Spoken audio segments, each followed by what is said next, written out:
In Benue State, people didn't just say his name out loud. Oh. You whispered it. You don't want to be saying Ghana out loud. That could get you killed. He ruled villages like a warlord, killed chiefs, burned markets, controlled 3 whole LGAs as if they were his estate. And when he finally came out of hiding to surrender, he ended up dead. He was shot dead by the same government that begged him to lay down his arms. So who was Ghana? And what really happened? Let's get into the story. His real name was Tewase Akwaza, and he was from a small village in Katinala in Benue State. He grew up poor, dropped out after like primary school. Locals say he inherited juju powers from his father. His father was a native doctor. They believed that he could disappear, dodge bullets, even vanish into thin air. That fear gave him power. He started out as a community defender. He was protecting thief villages from Fulani herdsmen attacks. People loved him at first, but that love didn't last. Ghana built a massive gang. They were militant. They had guns. They did rituals, everything, the works. He took over Sankera, Katinala, Ukom, and Logo. He ran those places like a king. His crimes were terrifying: kidnappings and armed robbery. He murdered chiefs like Chief Alo and Chief Awa. The attack on Zaki Biamiam market, over 50 people died there. He killed Esther Ngumbotor and her companion during a ransom. The ransom wasn't paid on time, so he killed them.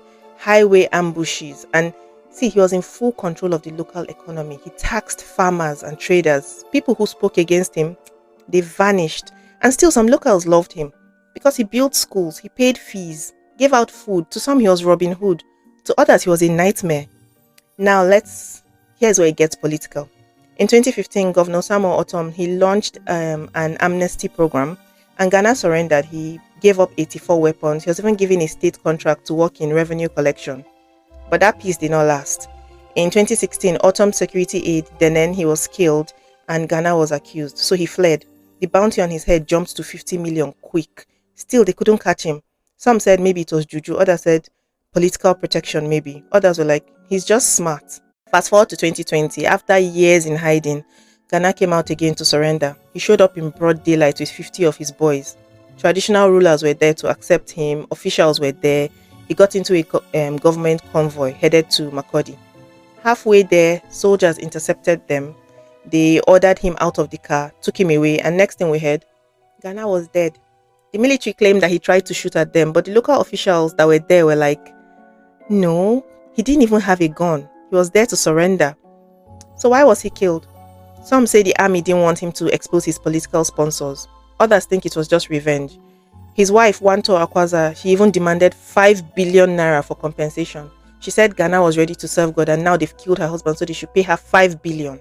But here's the scary part. After his death, things did not get better. Over 60 people have been killed in Sankara since then. His brothers took over his weapons and land. They now rent out his AK-47s to other criminals for a cut of the ransom. And the wildest gist, people still believe Ghana had charms, that he buried his own daughter alive for power, that bullets could not touch him. Some even believe that he's not really dead. They think that he has run to somewhere like Cameroon or somewhere. Don't know. So was Ghana a freedom fighter or a war criminal? A hero turned a monster, or a monster pretending to be a hero? All we know is he ruled Benue with fear, and even in death, his shadow still lingers. Let me know in the comments what you think. And if you want me to cover more real-life warlords like Ghana, just say the word. I have some stored, ready to research.